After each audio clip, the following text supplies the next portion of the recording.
sixth lecture in the series will be on antihypertensive drugs, and in particular in this lecture we'll be looking at those that influence vascular resistance and tone. By the end of this lecture you should be able to describe the role of systemic vascular resistance and tone in the regulation of blood pressure and the cell types and proteins involved in smooth muscle contraction and relaxation. You should also be able to compare and contrast drugs which regulate resistance, to describe their mechanisms of action, their pharmacokinetics, and their potential side effects. So we encountered this summary diagram in our last lecture, and it illustrates the main families of antihypertensive drugs. We spoke in the last lecture about those that influence volume.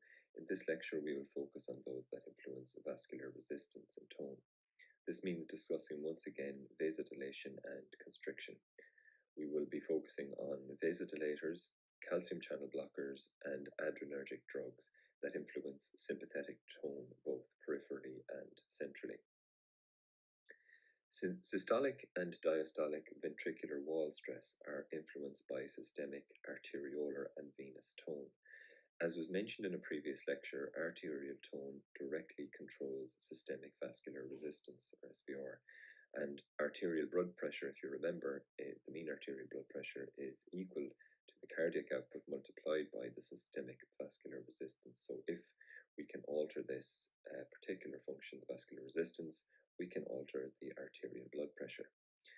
During systole, intraventricular pressure must exceed that of arterial pressure for blood to be ejected. We called this the afterload or the squeeze.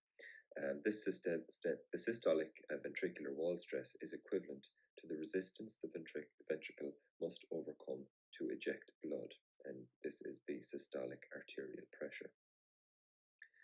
Venous capacitance regulates the volume of blood returning to the heart, and preload, which was the stretch as we refer to it as, this is equivalent to the stretch on the ventricular fibers before contraction in the ventricles. Regulators of vascular tone act by influencing the actin-myosin interactions in smooth muscle, which we spoke about already in a previous lecture.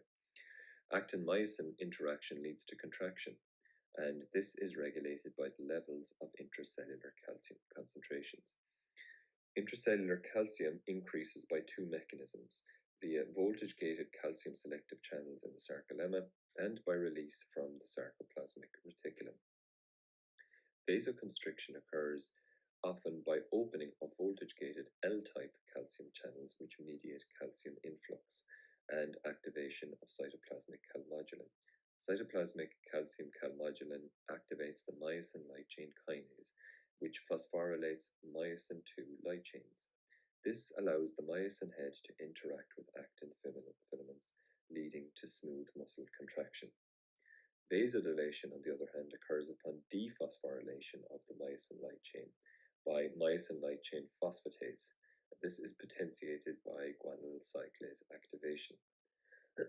Activated guanylyl cyclase increases the production of cyclic GMP, which stimulates cyclic GMP-dependent protein kinase, and then activates the myosin light chain phosphatase, inhibiting the interaction of the myosin head with the actin and leads to relaxation.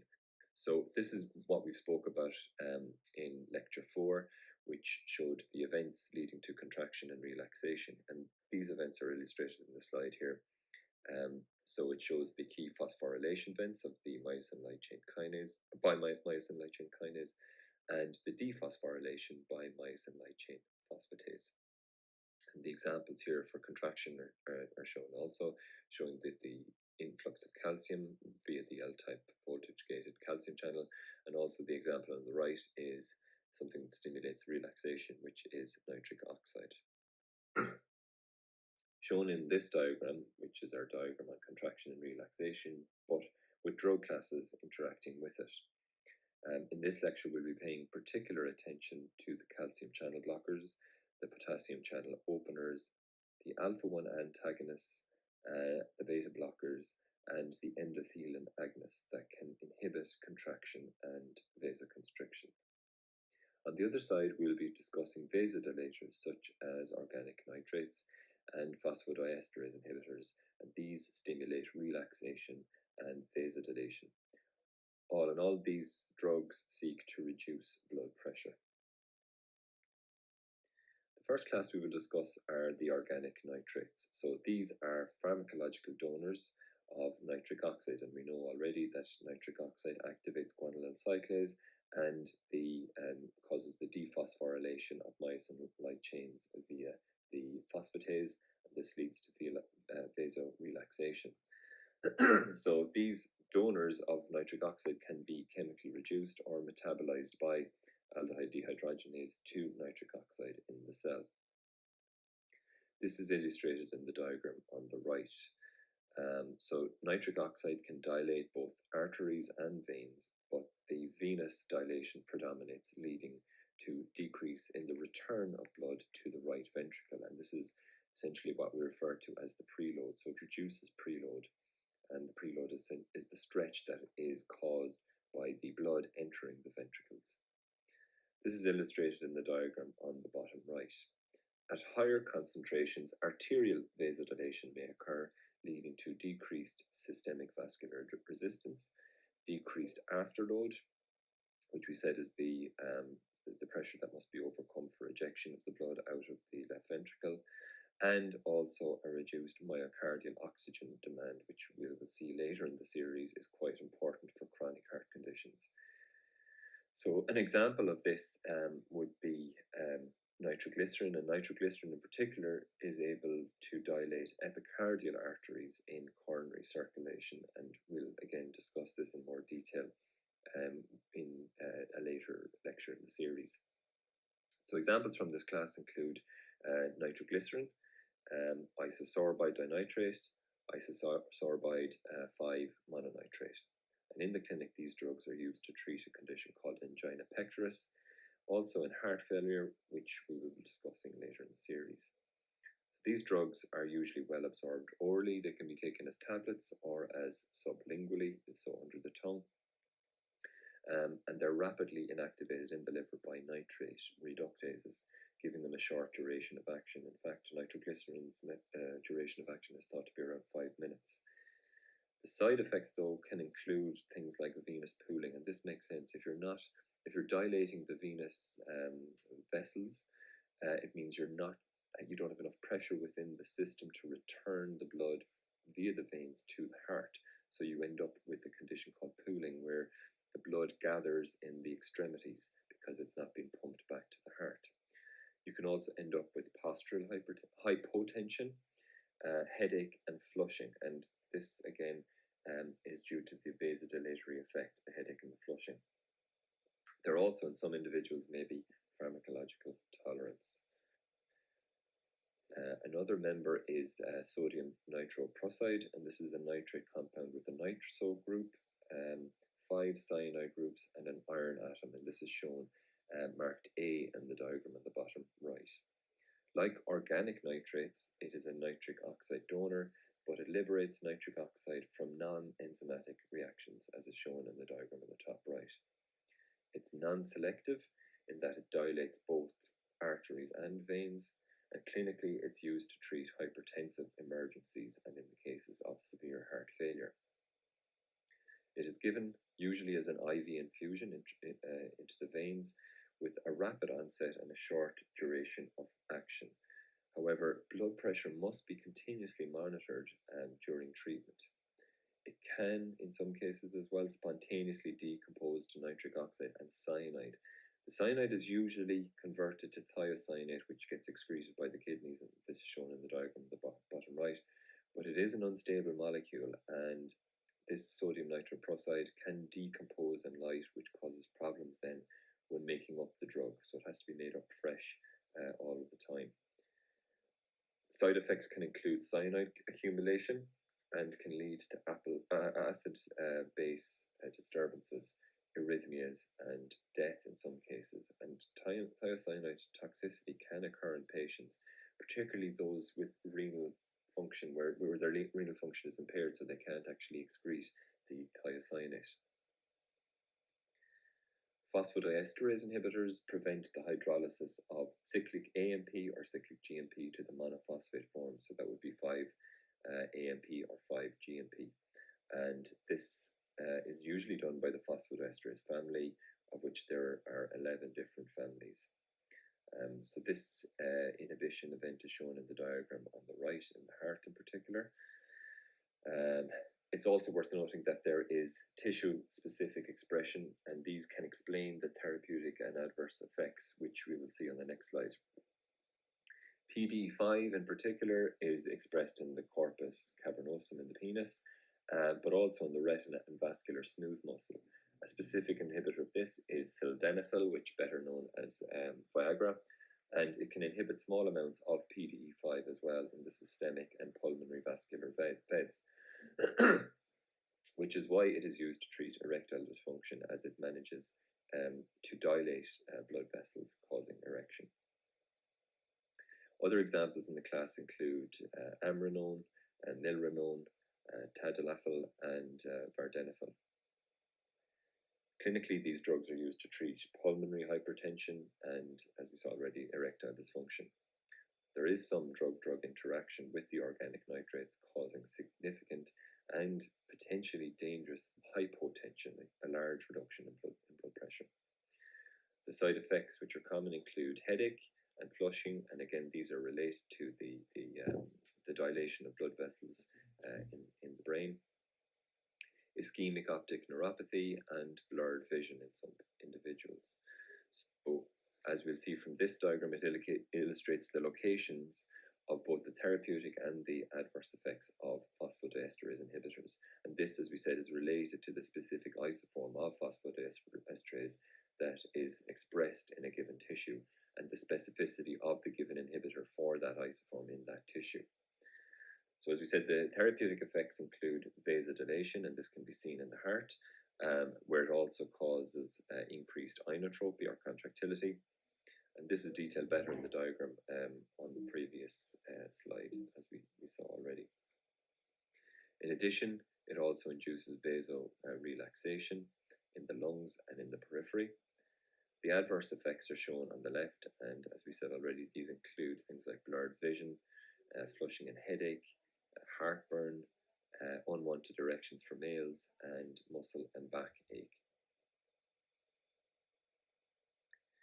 In contrast to drugs that cause direct vasodilation, we will now look at drugs that inhibit vasoconstriction. So probably one of the most important class of drugs in this respect are the calcium channel blockers. As we know already and can see from the diagram on the bottom right, these are transmembrane proteins and have various different domains that are important for their functionality.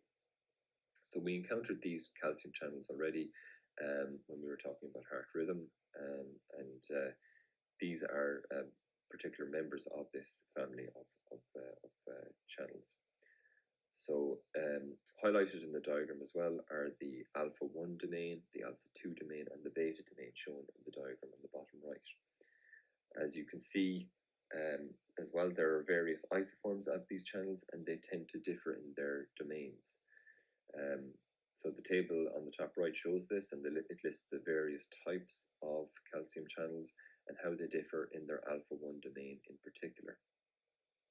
These differences, as we said, are structural, but where it matters is in the physiological differences, and this is shown in the column on the far right here.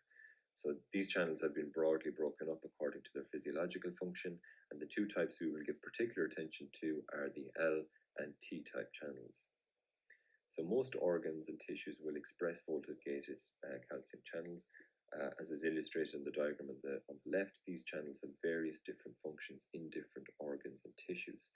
And of course, many of the therapeutic and adverse effects of calcium channel blockers can be explained by the tissue-specific expression of these isoforms. The calcium channel blockers that we are interested in for hypertension tend to bind to the alpha-1 subunit at the different locations in the body.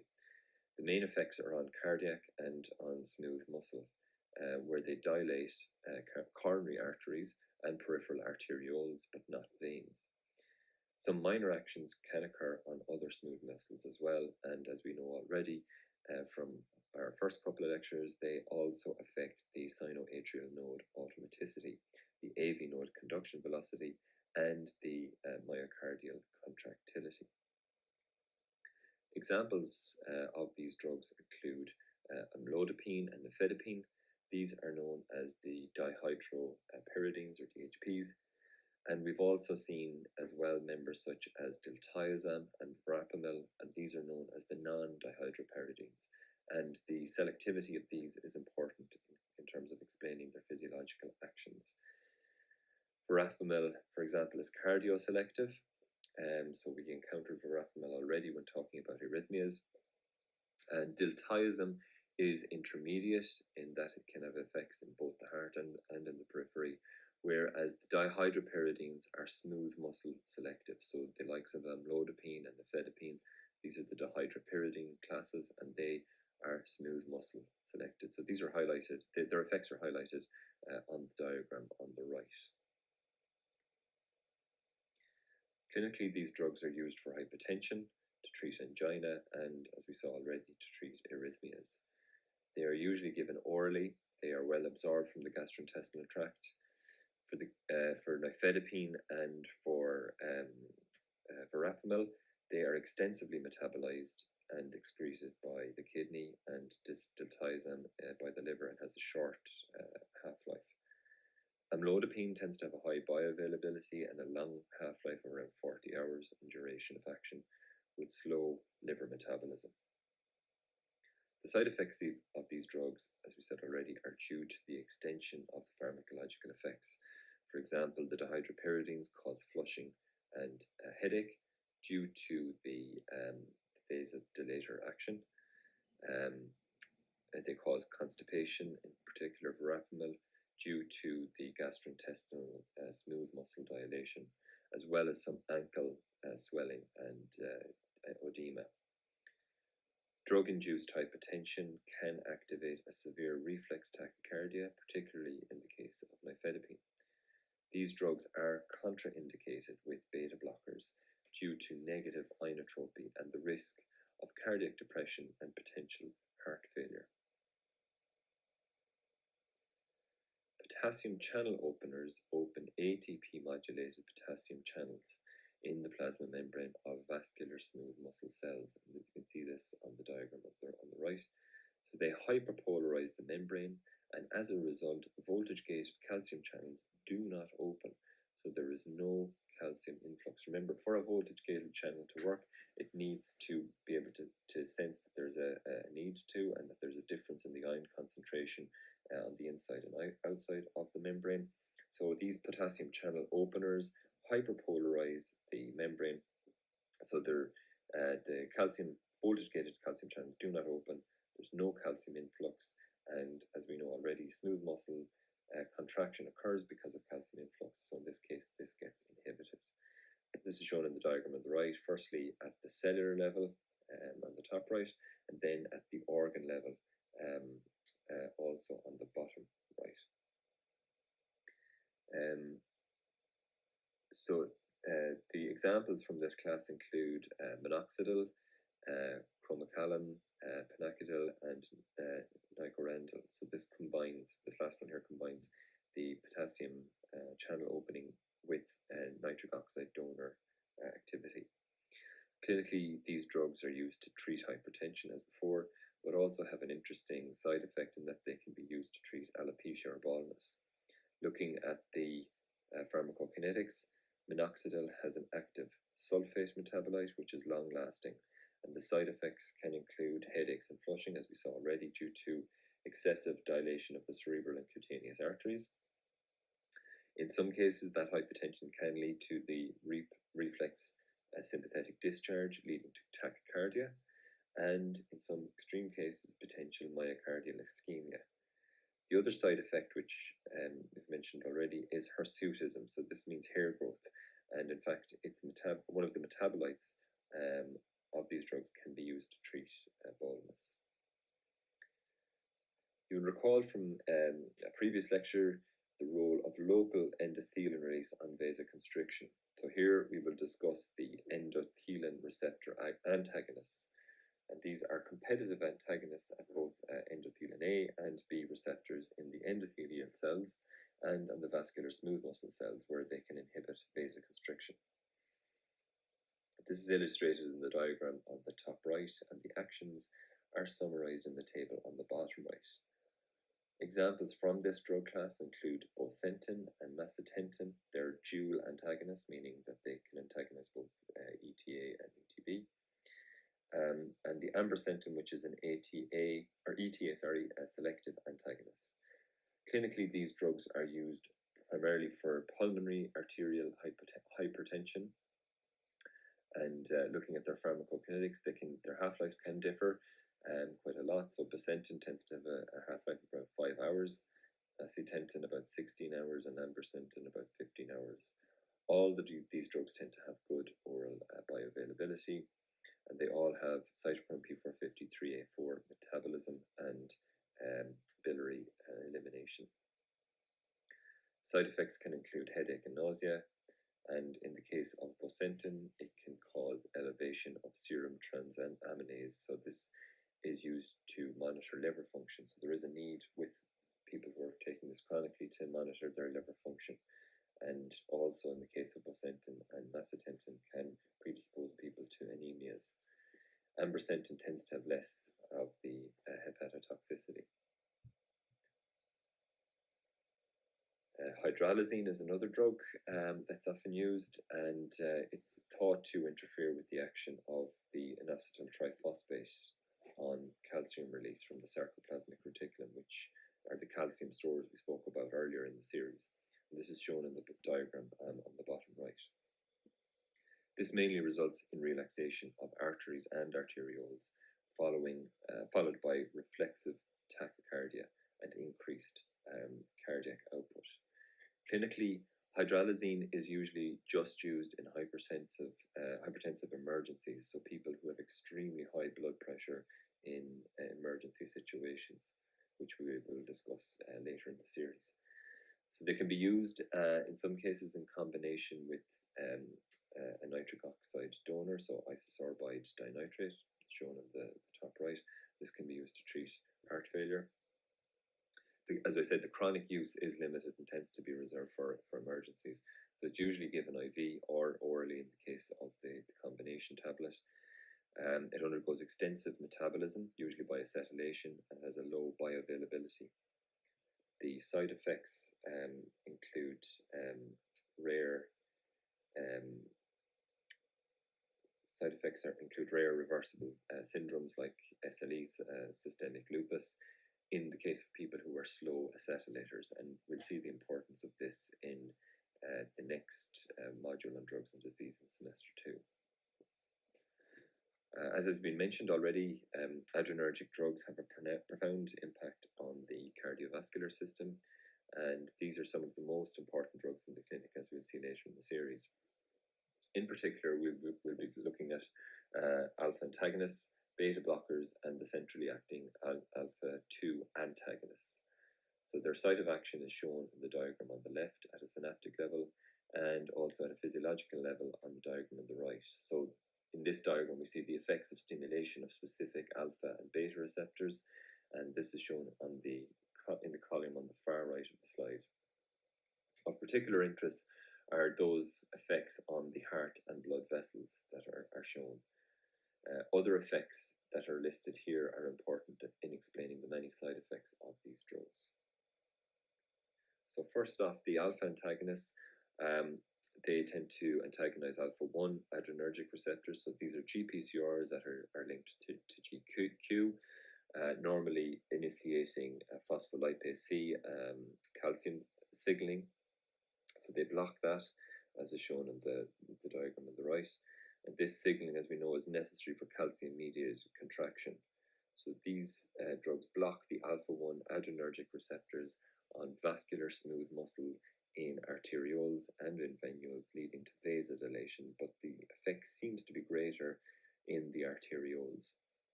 Drugs can be non-selective, alpha-1 selective, or alpha-2 selective in some cases. Examples from this class include prazosin, doxazosin, and terazosin. Clinically, they're used to treat hypertension and, in some cases, prostatic hyperplasia. They are orally absorbed, tend to have different half-life half-lives, with prazosin around 4 hours, doxazosin around 22 hours.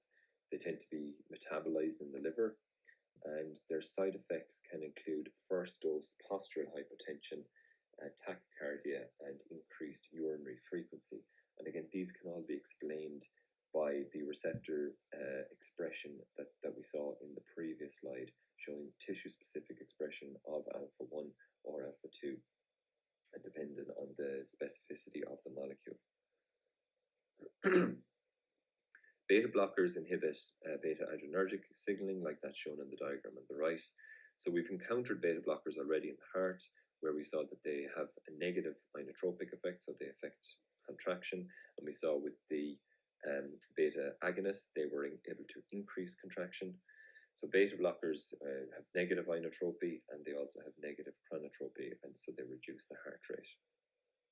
So this is significant in hypertension because, as we saw already, blood pressure is a product of cardiac output, which in itself is a product of heart rate and stroke volume.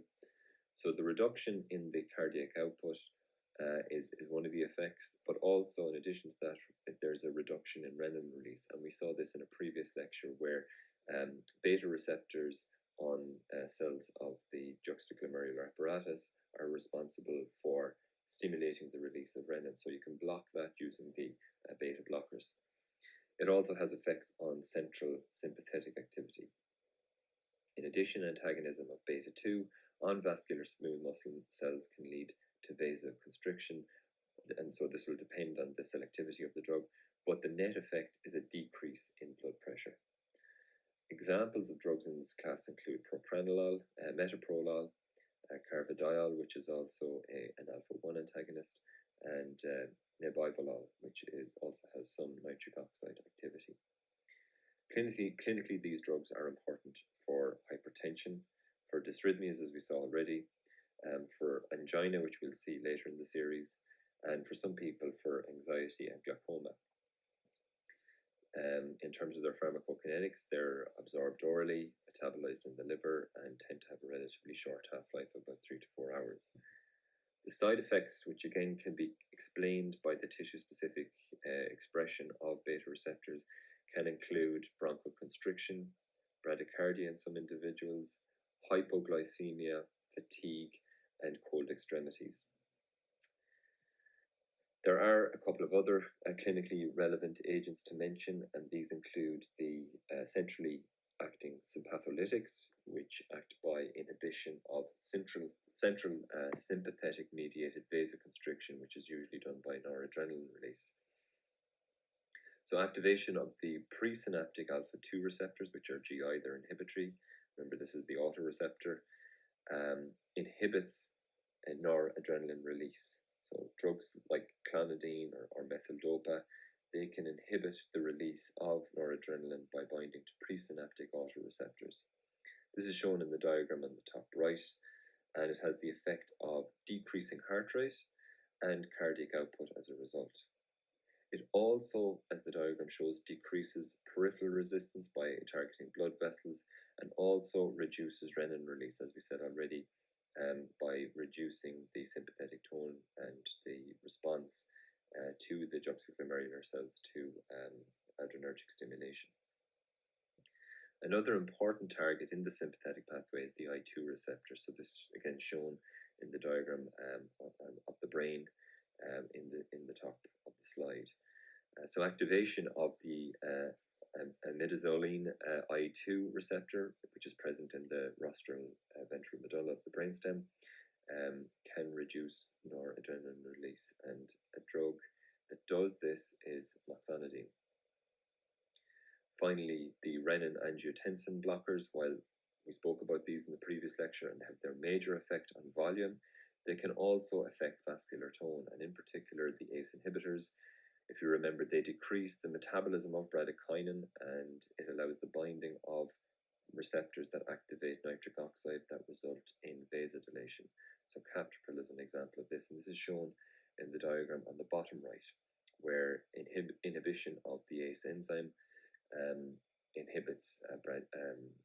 will affect the bradykinin levels, and this can induce vasodilation.